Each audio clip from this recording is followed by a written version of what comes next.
pouvez y aller dès que ça disparaît. Voilà. Bonjour à toutes et tous. Nous vous souhaitons la bienvenue donc, sur la visioconférence Réaliser ces formalités d'immatriculation. Nous co-animons cette visioconférence avec Madame Crière de la Chambre de commerce et d'industrie qui est chargée de formalités. Bonjour. Et donc moi-même, Madame Germain, donc chargée d'études auprès de la direction client et du centre de formalité de la Chambre de métier. Alors, pendant cette visioconférence, on va vous présenter un petit peu le rôle et la définition du centre de formalité. Donc, pour savoir un petit peu en quoi ça consiste, les activités réglementées qui nécessitent des qualifications ou autorisations spécifiques et comment déposer votre dossier d'immatriculation. Là, on vous présentera des exemples avec une micro-entreprise et une société et les changements prévus également sur l'année 2023 et notre accompagnement. Alors, le centre de formalité, donc, il a une définition un petit peu spécifique. Donc, le centre de formalité des entreprises, c'est un guichet unique qui permet aux entreprises de réaliser en un même lieu l'ensemble des formalités nécessaires au démarrage de leurs activités. Tous les documents nécessaires à l'immatriculation de votre entreprise, ils sont déposés et enregistrés et ils font l'objet d'une fin. Également, le registre du commerce et des sociétés, le registre des entreprises.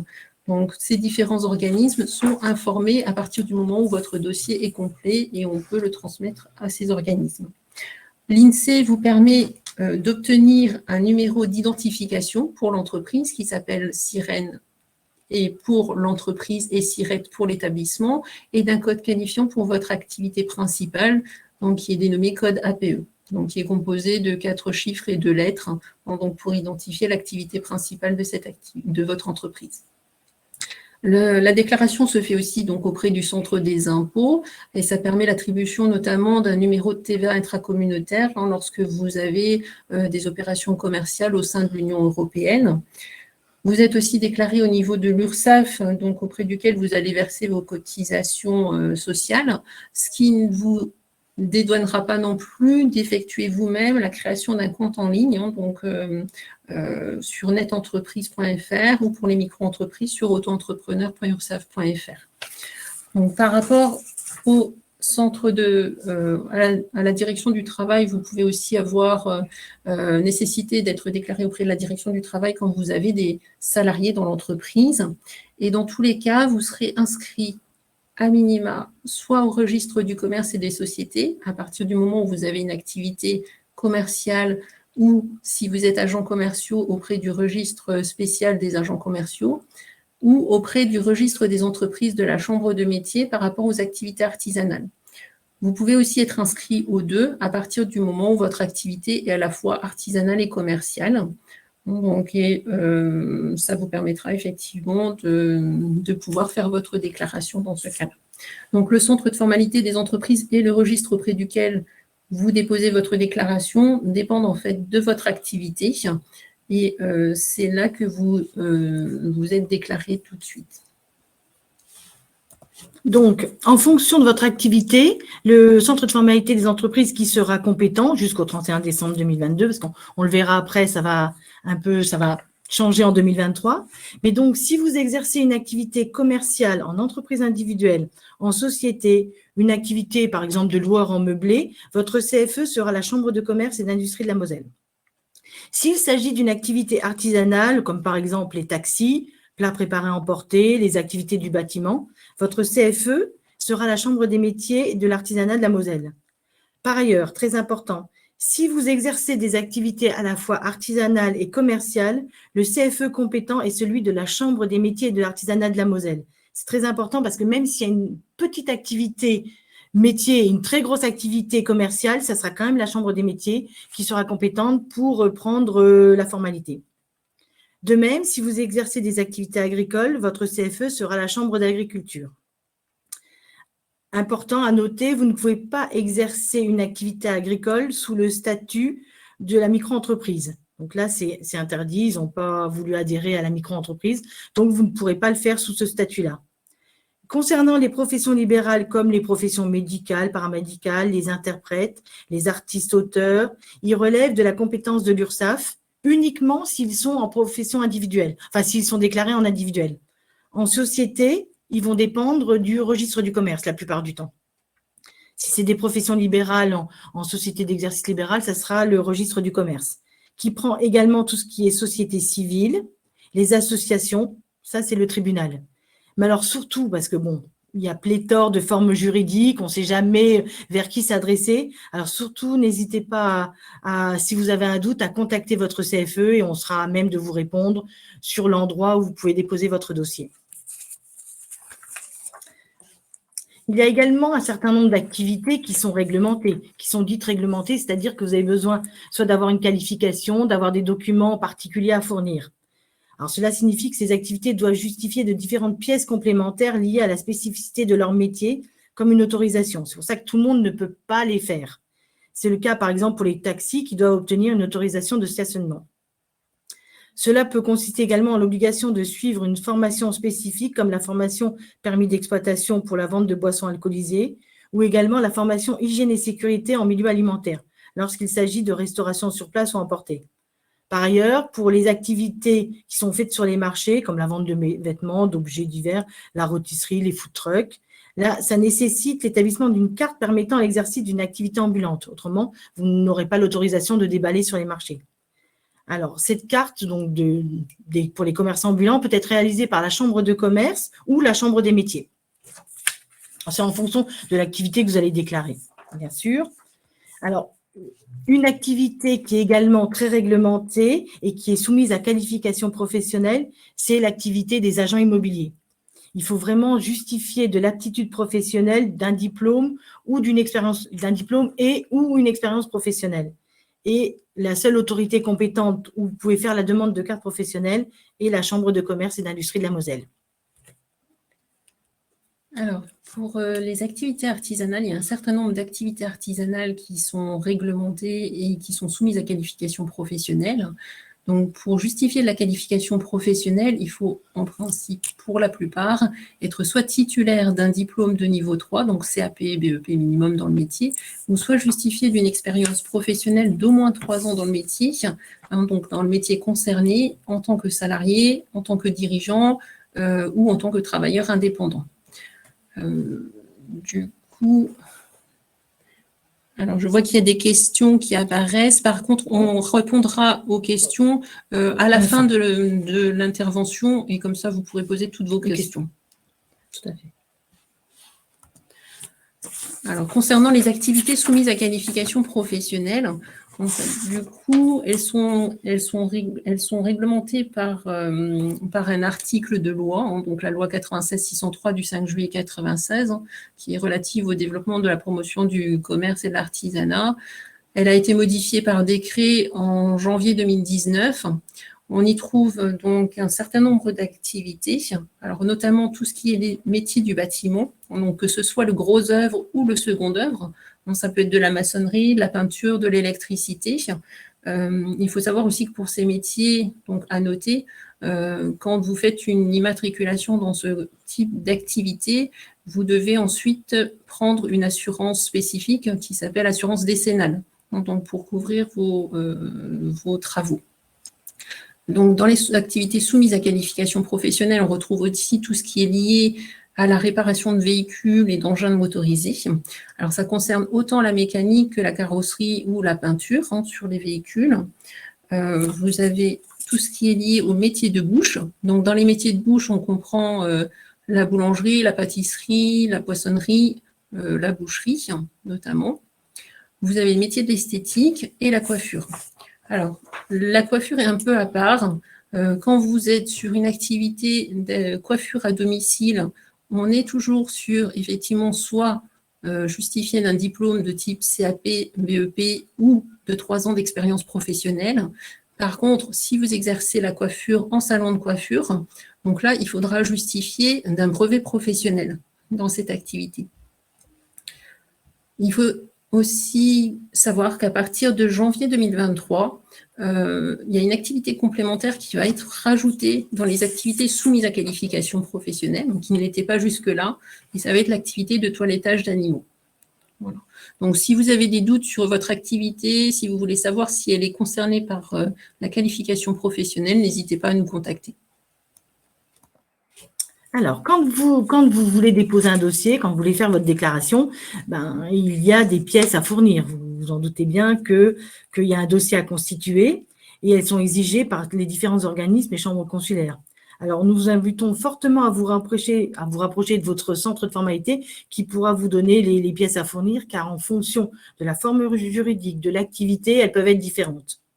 Alors, donc, jusqu'au 31 décembre 2022, différents modes de dépôt sont possibles en fonction de votre centre de formalité. Pour la Chambre de commerce et d'industrie de la Moselle, alors vous pouvez envoyer votre dossier donc par courrier, vous pouvez le déposer et vous pouvez prendre un rendez-vous. Nous prenons également ce rendez-vous. Donc là, il s'affiche le numéro de téléphone. Vous pouvez prendre rendez-vous, c'est 03 87 52 31 00, ou vous pouvez nous envoyer un mail à cfe@moselle.cci.fr. Pour la Chambre des métiers de l'artisanat, vous pouvez bien sûr envoyer par courrier, venir sur place sans rendez-vous et le contact est le 03 87 39 31 00. C'est une plateforme téléphonique qui répond tous les jours, c'est ça? Tous les jours, oui. Ou donc vous pouvez faire également votre demande par voie dématérialisée via le site guichet unique. Donc vous avez l'adresse qui s'affiche www.formalité.entreprise.gouv.fr. Et pour l'URSSAF, donc c'est par courrier. Alors, je ne sais pas s'ils acceptent encore trop par courrier, mais il vaut mieux le faire plus en ligne via auto-entrepreneur.ursaf.fr. Je pense qu'ils préfèrent quand c'est fait en ligne, pour tout ce qui est profession libérale. Alors, par rapport aux exemples qu'on a cités, donc l'exemple d'une micro-entreprise, donc sur les formalités à effectuer quand vous voulez déclarer une micro-entreprise. Donc, vous avez deux éléments principaux à fournir. Donc, il y a des formulaires spécifiques liés à votre statut juridique et à l'activité que vous allez exercer, et des pièces et informations à compléter. Donc, dans les formulaires, il y a un formulaire spécifique qui s'appelle P0 micro-entreprise, entrepreneur, que vous retrouvez sur un moteur de recherche sur Internet sans difficulté. Donc, vous pouvez compléter, notamment si vous souhaitez envoyer votre déclaration par courrier. Elle peut être complétée d'un formulaire spécifique donc, par rapport à la qualification professionnelle artisanale. Donc là, quand vous avez une activité qui est soumise à qualification professionnelle, en plus de justifier du diplôme ou de l'expérience professionnelle, ce document est demandé en complément, donc avec une attestation donc, qui précise que vous êtes qualifié sur cette activité et que vous justifiez la qualification professionnelle et vous devez dater et signer. Dans les pièces à fournir, donc, il y a bien sûr un justificatif de votre identité, donc en cours de validité. Il faut des informations sur le volet social, donc votre numéro de sécurité sociale et éventuellement les ayants droit. Des documents spécifiques qui vous seront demandés aussi. Et là, vous pouvez nous contacter pour avoir des modèles types de ces documents, donc comme la déclaration sur l'honneur de non-condamnation, la déclaration d'information du conjoint. Bien sûr, nous fournir tout ce qui est lié à la qualification professionnelle, justifier d'une adresse pour l'entreprise. Donc, les justificatifs d'adresse, donc ça va être ou des factures à votre nom. Donc, en général, on vous demande de moins de 3 mois. Ou si vous ne pouvez pas justifier vous-même avec une facture à votre nom, ça peut être un bail, ça peut être aussi une autorisation de domiciliation. Et dans ce cas, il faudra fournir la copie de la pièce d'identité du domiciliataire et son justificatif d'adresse. Concernant les frais d'accompagnement à ces formalités, vous pouvez effectivement, ces frais ne concernent effectivement que lorsque vous le faites en direct auprès de la chambre, à la chambre de métier ou la chambre de commerce ou par courrier. Si vous les faites en ligne, les déclarations sont gratuites. Si on prend l'exemple, là on a pris l'exemple d'une micro-entreprise, si on prend l'exemple d'une immatriculation d'une société, notamment la SAS, il y a également des formulaires à compléter, il y a le formulaire M0 SAS, le formulaire MBE, et si vous dépendez si votre activité est une activité artisanale, il y aura le formulaire JQPA. Alors, les formulaires, vous pouvez les retrouver sur le site de la chambre, de commerce, mais on peut les retrouver aussi sur le site de la chambre des métiers. Je pense, il y a un lien qui va vers servicepublic.fr où on retrouve tous les formulaires que vous avez besoin. Il y a également des pièces justificatives à fournir en fonction de la forme juridique et de ce que vous voulez faire. Donc, il y aura des statuts, il peut y avoir besoin d'un procès-verbal pour la nomination du dirigeant s'il n'est pas nommé dans les statuts, une annonce légale qui est obligatoire, le récépissé de dépôt des fonds en banque, une liste de souscripteurs, puis pareil, un justificatif d'adresse pour la société. Voilà, il y a également des pièces qu'on va demander pour le dirigeant. Donc, une copie de sa pièce d'identité, donc carte d'identité ou passeport. On ne prend que ces deux pièces-là. Le permis de conduire, l'extract de naissance, l'extract de mariage ne sont pas valables. Et il faut également une déclaration sur l'honneur de non-condamnation qui précise que vous n'avez pas été condamné, que vous avez le droit d'exercer une activité commerciale ou artisanale. Alors, il peut y avoir aussi des justificatifs de qualification professionnelle en fonction des activités exercées. Donc, ça, c'est vraiment au cas par cas. Hein. C'est pour ça que c'est bien de contacter votre CFE qui pourra vous dire si l'activité que vous voulez faire est réglementée ou non. Et donc, il y a des frais d'immatriculation. Donc, là également, c'est en fonction de la forme juridique et de l'origine du fonds. Par contre, il y a des frais qui sont de 21,41 €. Bon, pour l'instant, c'est ce tarif-là, ça risque peut-être de changer l'an prochain, mais c'est pour la déclaration relative aux bénéficiaires effectifs. Donc, encore une fois, n'hésitez pas à nous contacter. Je pense que vous avez dû voir les adresses mail pour qu'on puisse vous donner plus d'informations et en fonction de l'activité que vous voulez faire. Donc là, on a vu un petit peu tout ce qui était formalité pour cette année encore, hein, jusqu'au 31 décembre 2022. À partir de janvier 2023, il va y avoir quelques petites modifications. Alors, il y a la création d'un guichet unique formalité, effectivement, en version dématérialisée, qui a été mis en place donc, depuis cette année par voie législative hein, sur le site de l'INPI. Il est destiné à l'ensemble des déclarations et pour toutes les activités. C'est-à-dire qu'à partir du moment où vous souhaiterez faire une déclaration d'activité, de début d'activité, quelle que soit l'activité que vous choisissez, ça sera sur le guichet unique que se fera cette déclaration. Donc, à partir de janvier, les déclarations devront être réalisées par voie dématérialisée sur le site du guichet unique, dont vous aviez déjà l'adresse précédemment, mais qui a été remise ici. Mais par contre, la Chambre de métiers et l'artisanat de la Moselle et la Chambre de commerce et d'industrie de la Moselle restent vos interlocuteurs donc privilégiés dans vos démarches. Et nos conseillers continuent donc à vous accompagner sur toutes vos formalités ainsi que l'expertise de votre entreprise.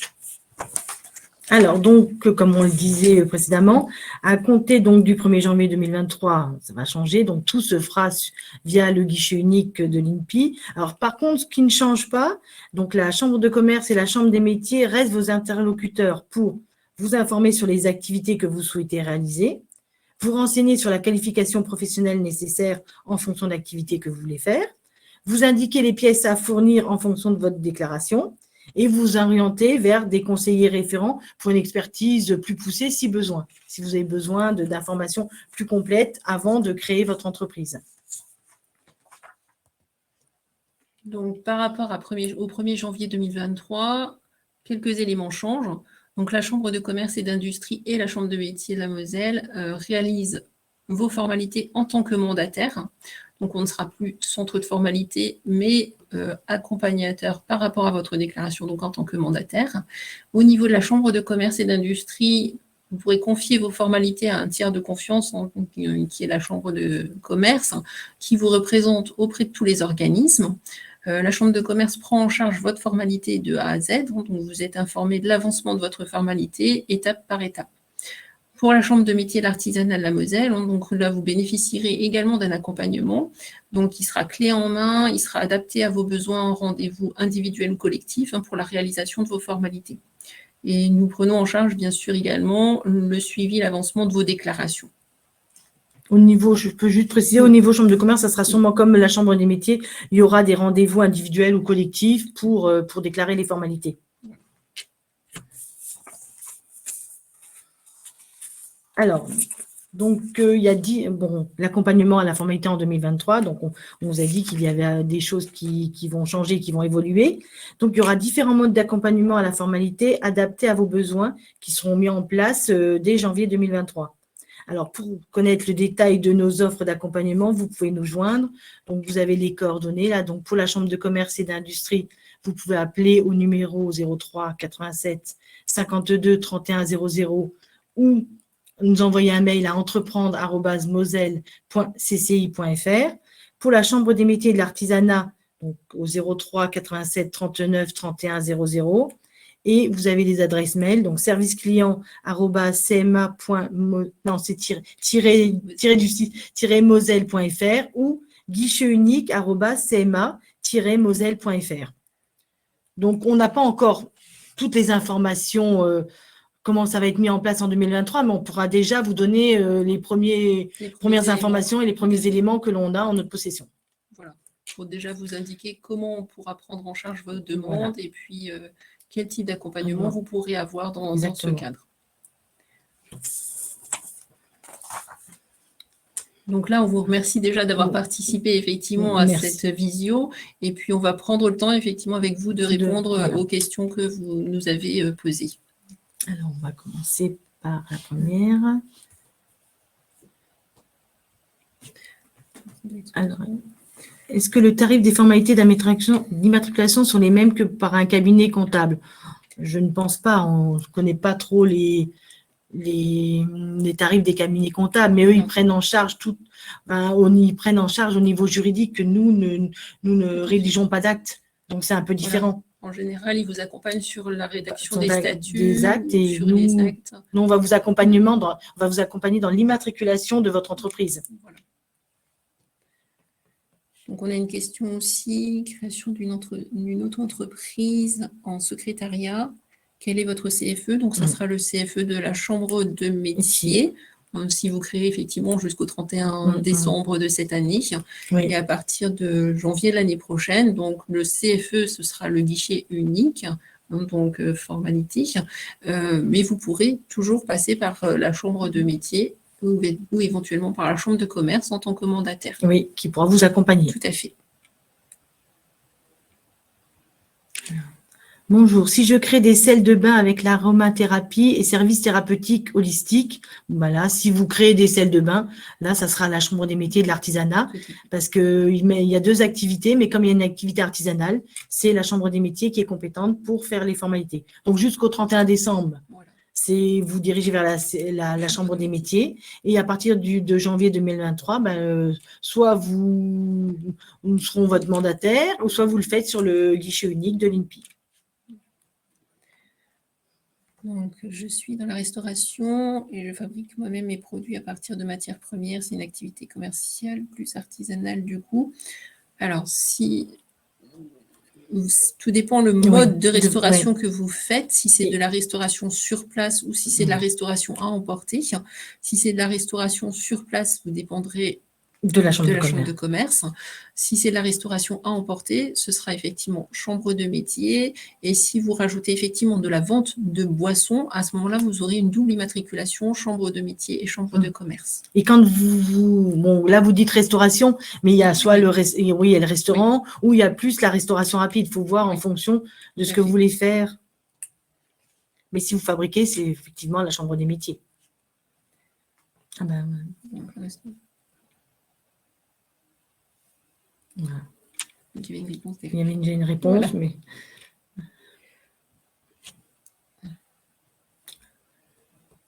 Activité de pet sitting, garde, promenade, visite à domicile. Alors, dans les activités artisanales a été intégrée la pension d'animaux. Donc, effectivement, tout ce qui est... si vous faites de la pension d'animaux, donc qui peut être aussi du pet sitting, ça peut relever la chambre de métier.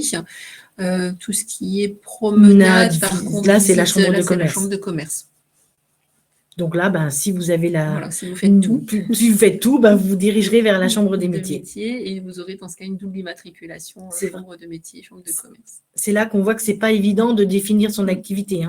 C'est pour ça que le mieux, c'est quand même de nous contacter.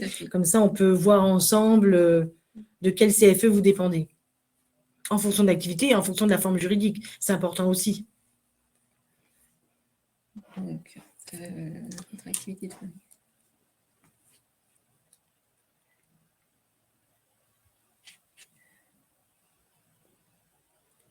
Alors, bonjour, je pense qu'on a répondu avant pour les animaux domestiques. Donc, voilà, donc tout dépend effectivement de votre activité, mais ça répond à la question précédente. j'ai le projet de devenir formateur en freelance, à quel registre dois-je m'inscrire? Là, si vous vous inscrivez donc à votre compte, enfin tout seul, ça sera l'URSSAF qui prendra votre immatriculation. Il faudra vous déclarer sur le site de l'auto-entrepreneur.fr.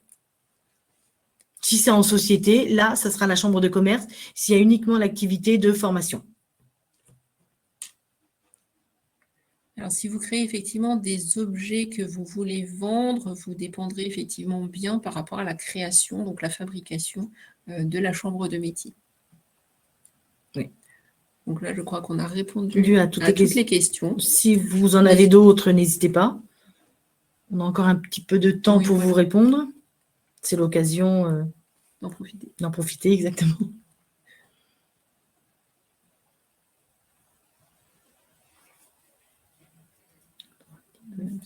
Non,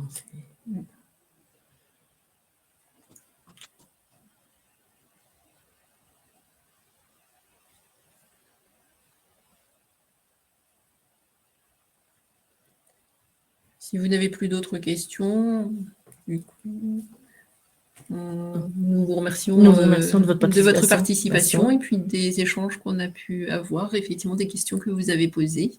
Et n'hésitez pas à revenir vers nous pour toute autre question que vous pourriez avoir. Et à venir demain en présentiel au à salon Go qui se trouve à la Chambre des métiers de la Moselle, à Metz. Tout à Donc fait. n'hésitez pas à venir, parce que là, il y a un certain nombre de personnes qui pourront répondre à d'autres questions. Exactement. Donc avec différents organismes qui seront présents aussi pour vous diriger et vous guider dans vos déclarations. Donc nous vous souhaitons une excellente fin de journée. Merci à vous. Merci à vous. Au revoir.